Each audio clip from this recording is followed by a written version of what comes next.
Yo, Molo Sanbonani, hello, how's it? Shalom. Good afternoon, good people.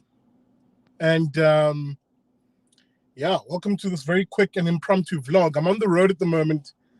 I'm on the N1 heading to Johannesburg from Cape Town. So I didn't really get a chance to necessarily watch the budget speech, which is irrelevant. I did get a chance to listen to it. I suppose what I really wanted to say there is I didn't get a chance to read the actual budget speech and go through it in its minutiae. But so this will just be a first reaction really to it based on just some of the overall points that I picked up in the speech. Now, you could probably tell from my demeanor that, this is not going to be a happy clappy video. And there's nothing about this speech and the budget consequently being released, which is all giggles and smiles. There's nothing about it which is giggles and smiles. No matter what the commentariat and the chattering classes, I know they're probably going wild at the moment on talk radio, slots and on preparing their talking points for what will be tonight's news pieces and the like, providing their analysis on this. And, they'll always try and find some nice silver lining in order to continue the lie that the ANC is somehow fiscally responsible or that they're financially responsible, if I put that in another way. I know that's what's going to happen. If you tune into talk radio right now, the only people who will be unhappy about the speech are various interest groups. So the unions, for example, will bitch and moan right now. And they won't bitch and moan because of the rational reasons for why the speech is problematic. They'll bitch and moan because they didn't get their way, which is to want more spending for their union members, particularly union members who are in the public sector unions. In other words, unions that are linked to government activities. Government or state activities. That'll be the major reason why they're unhappy. But if you are the ordinary faith, flag, family, and freedom type South African, the sort of South African who I'm arguing right now is perhaps looking at their finances and going, this is tough. This is tough. I don't know how I'm going to make ends meet. I don't know whether I'll be able to really keep up with car payments or a bond payment, or to be able to buy the usuals, groceries wise.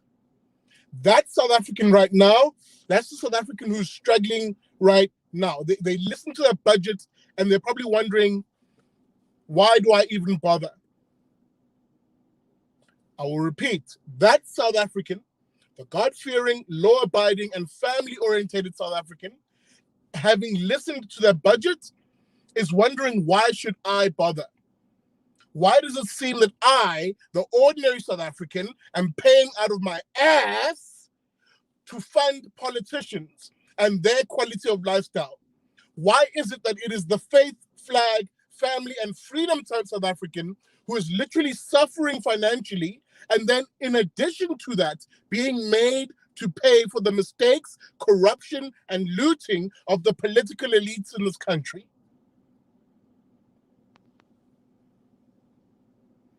There is something fundamentally wrong with someone who politically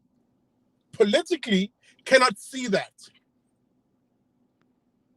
and just continues along their merry way, acting as if nothing's wrong, paying lip service to you, the hardworking South African, the enterprising South African, whether you work for someone or you are an entrepreneur trying to create something.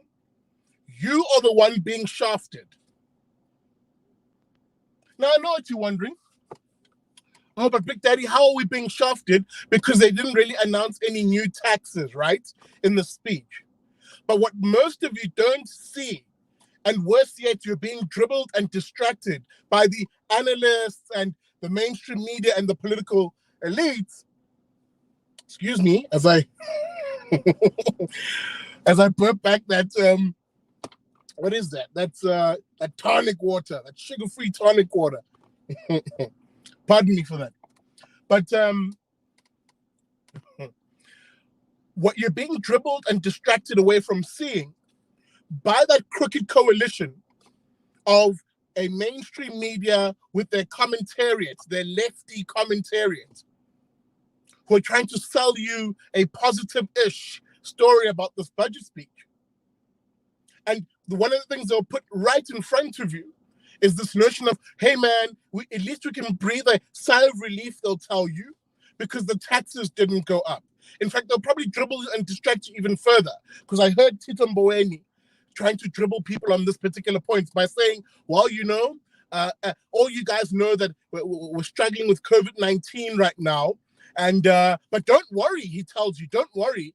You know, the money for the vaccines is not going to come out of your pockets. Breathe a sigh of relief, Tito tells you. He's dribbling and distracting you. He's dribbling and distracting you. And then he shores it up, right? In order to continue the dribble, he shores it up by saying, well, not only are we not going to raise taxes for the COVID vaccine, but we're not going to raise any direct taxes at all. No, and you people buy it. Some of you hook, line, sinker got dribbled.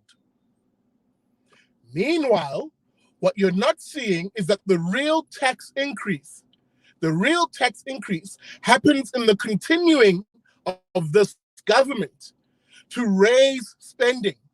They're continuing to spend more and more money, running a deficit between what they collect in tax revenue and what they spend as a government. That deficit is the real tax on you. So that I called it reckless in the comment section, because it is reckless. When a finance minister can, without consequences, appear before a country and literally tell you we're about to run a 80 billion rand deficit. That is the thing that in my type of society, that would be grounds for effectively sedition. Now, yes, I understand that that's hyperbole and that I'm being a bit dramatic in that sense, but the effects of it are on that level for me. Because who do you think is paying for the politicians who continuously take these loans and this debt, and they just keep getting us further and further into the red? Who do you think is paying for that, guys? You. It's not them.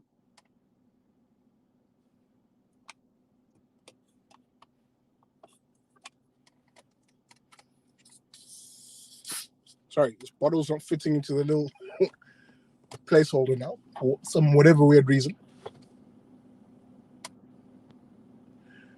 But I had to distract myself there for a moment because I can feel my anger building. I can feel my anger building because I can see what these politicians are doing. And everybody's far more interested in playing nice with them and being goody two-shoes. Let me tell you where playing nice gets you.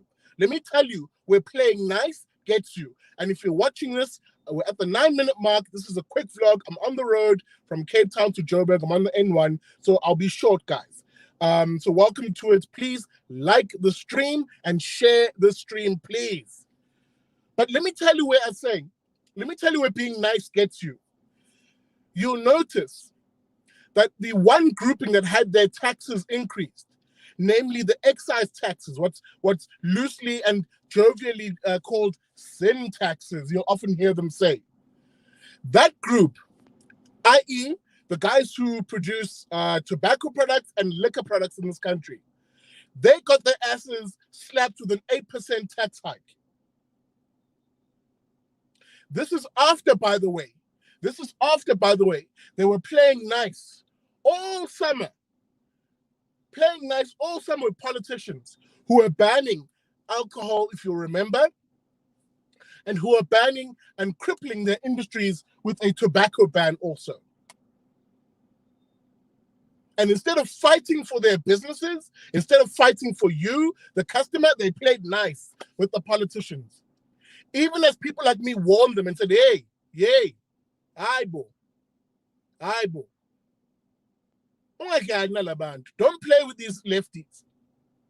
They don't give a flying fudge about you, your bottom line, and whether you have employees in your business who are dependent on an income. They don't care about that.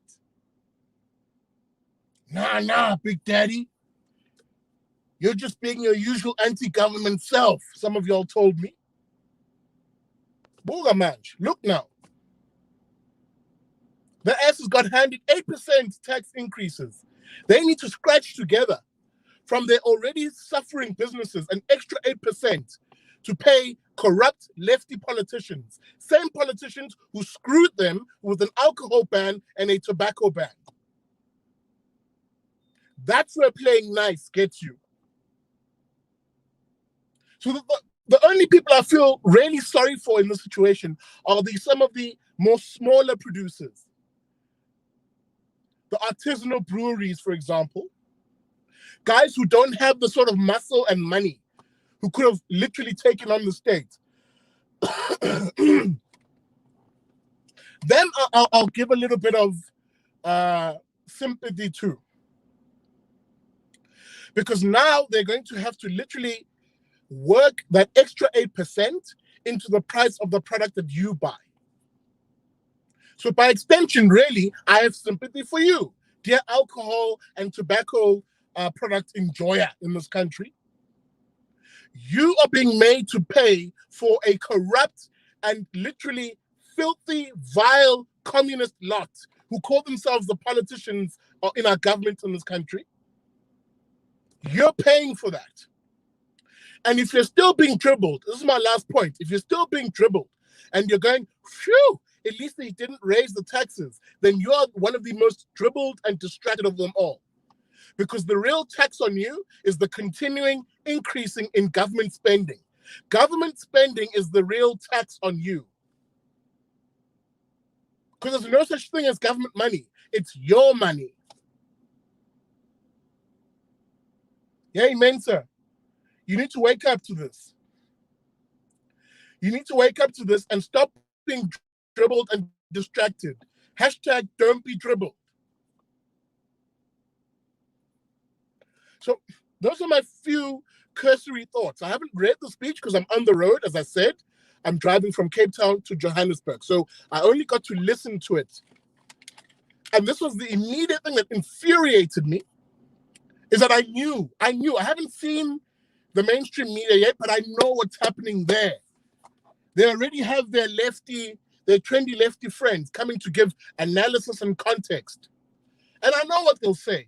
Oh, yeah, it's a tough budget. You guys know COVID-19 put a lot of strain in the economy. Hey, for sad, man. That's a lie. That's a blatant lie. I hate people who lie to faith, flag, family, and freedom types of Africans. It isn't COVID-19 that put so much pressure on the economy and us. It's politicians and their lockdown.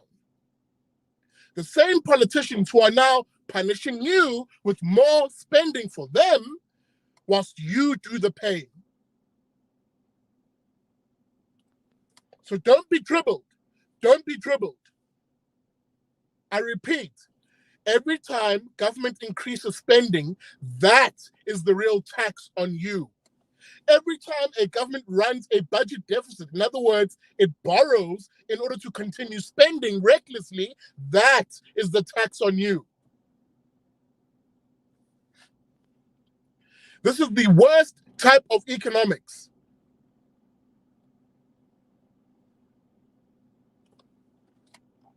And the worst type of government. It's the very type of government that I despise. And it's the reason why I talk about and fight for the idea of a smaller government, a more localized government, a more responsible government.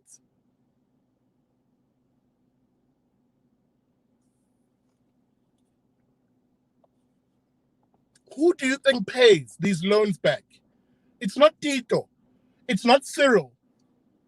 It's not Malema. It's not Steenhuisen. It's you, Baba. It's you.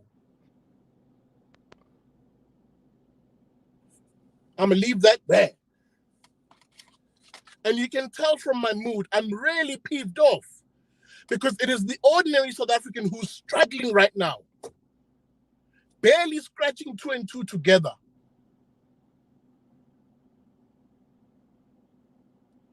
You know, in Zulu we say, I don't even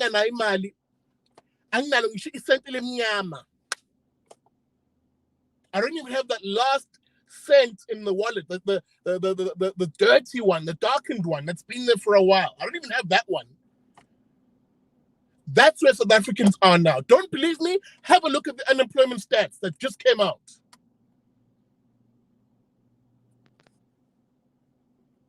So yeah, continue. Especially you, the Blabbity Blacks and the SJW Whites who've been riding me the whole day. Blah, blah, blah. You just hate government. You just hate the progressive policies. Blah, blah, blah, blah, blah.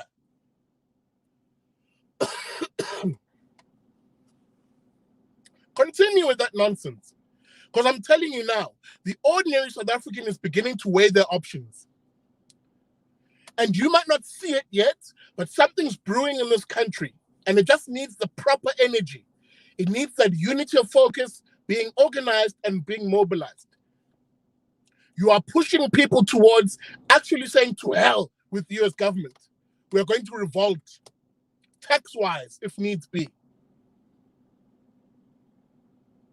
Trust me. Don't believe me? Look around you in this country, especially in small town South Africa, where there are communities already who have just said to hell with paying money to a local municipality, a corrupt, looting, and morally repugnant one. They're not paying anymore. And instead, they're doing things for themselves. So be warned. Because you're slowly pushing more and more South Africans. More and more South Africans. And by the way, it won't happen in some racial way. Because the same black middle-class family who's struggling to put ends together now, is just like the same white middle-class family that will struggle to put ends together.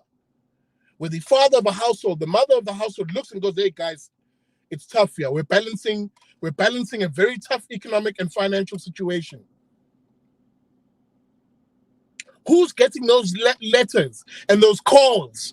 Hey, Baba, you're in arrears. Who's getting those calls? Do you think it's the politicians or you?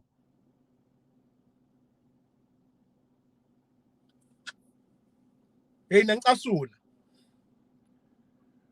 Also, politiki basjwala gabi. Basjwala makeko mngcwabo. Bankasula.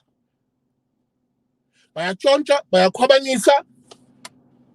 But bayaqhubeka nje ngasekhona uthe wrong. No, can't continue that way. Food for thought. Let me know what you think in the comments. Let me know what you think in the comments.